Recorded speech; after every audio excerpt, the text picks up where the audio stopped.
In your case, like what you're going to do is this particular international business course will give you the first-hand experience of doing research on the very first component of international business, which is called exporting. In that way, the way you're going to develop your export marketing plan is that yes, you have picked up a country and then you are learning everything from all aspects into that particular country, its location, its population, system of government, people, culture, languages, currencies, channels of distribution, systems, everything. So what will happen is once you learn everything from that perspective, then you are going to develop an export business plan, export marketing plan by using that international marketing or global marketing area. Again, of course, like the product has to be modified accordingly because the culture becomes very important, the segmentation part is there. So ultimately, if it is an electronic product, there are different cycles, of course.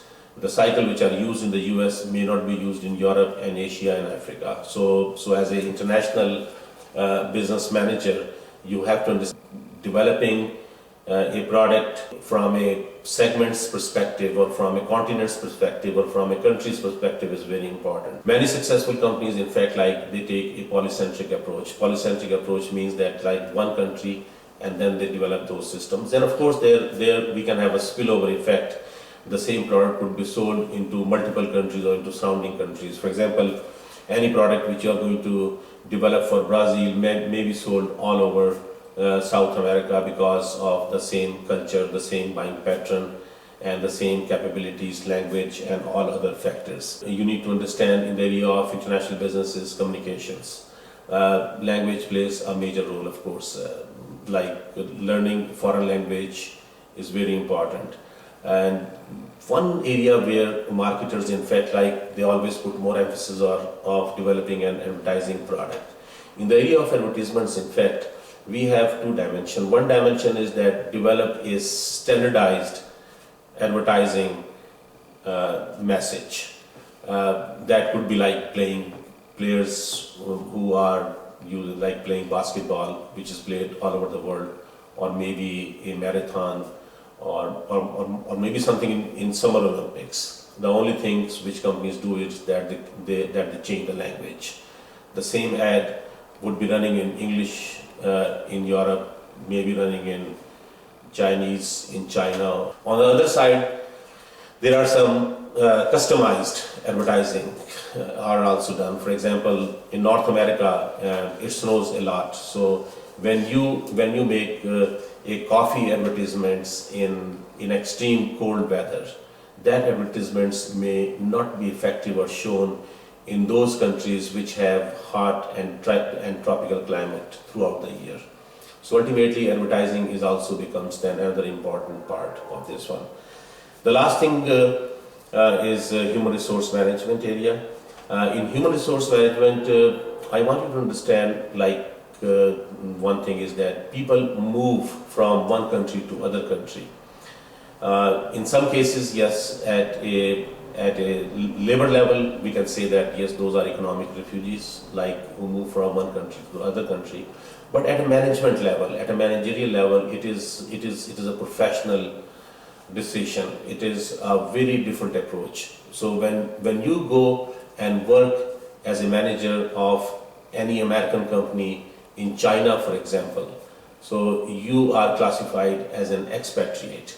So that means that you will live in China for the next 5 years as an expatriate. And when you come back from China, then you're called repatriate.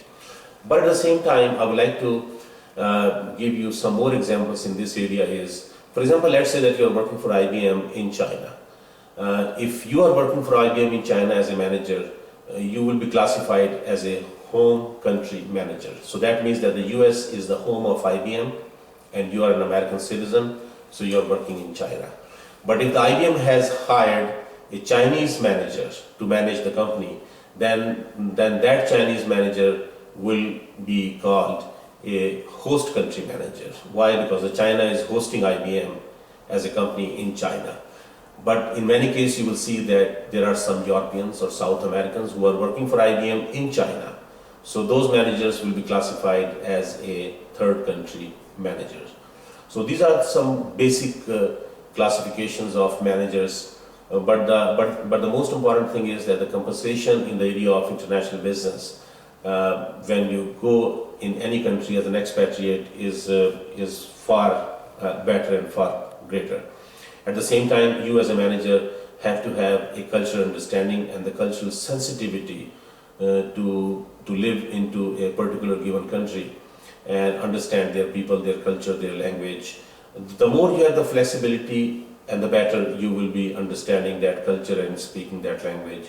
You will find out that many people, like me of course, who come from foreign countries and they learn English language and they communicate in English. The same way, I always recommend to my American students as well that when you study this part of international business of human resources, try to serve any organization for a few years in a foreign country. If you're serving in Germany, try to learn German. If you're serving in Japan, try to learn German. In South America, try to learn Spanish. And in Middle East, of course, try to learn Arabic and all other languages. So, but it will be a wonderful experience, in fact, for those students who really wants to work in a foreign country. In the end, I would say that the study of international business will open the doors in your mind, in fact, that there is a world outside and that world is full of opportunities. And when I say full of opportunities, what I mean? I mean that 95% of the world population lives outside United States. And if you look at just the basic human needs, food, shelter, clothing, education, medicine, telecommunication, transportation, and personal care products, these are the products which every single human being needs, irrespective of the quality of life, whether they are living in the United States or they are living in the poor Africa. Basic needs are the same. The only difference is that the quality of life may vary from continent to continent or country to country. But if you just start focusing that in what product America or the US economy has not only a better economies of scale, but a better comparative advantage, then you will realize that yes, there are food products, education, medicine, high-tech, high industrial items,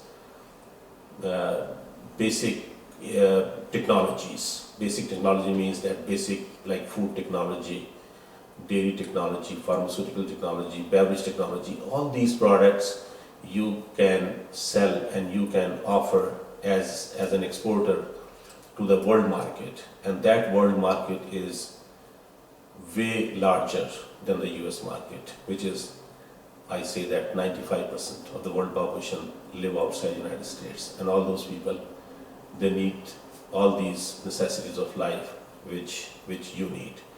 So I want you to understand international business from this practical perspective. And I hope that you have enjoyed the course, and I wish you all the best. If you have any question, just email me at zbukhari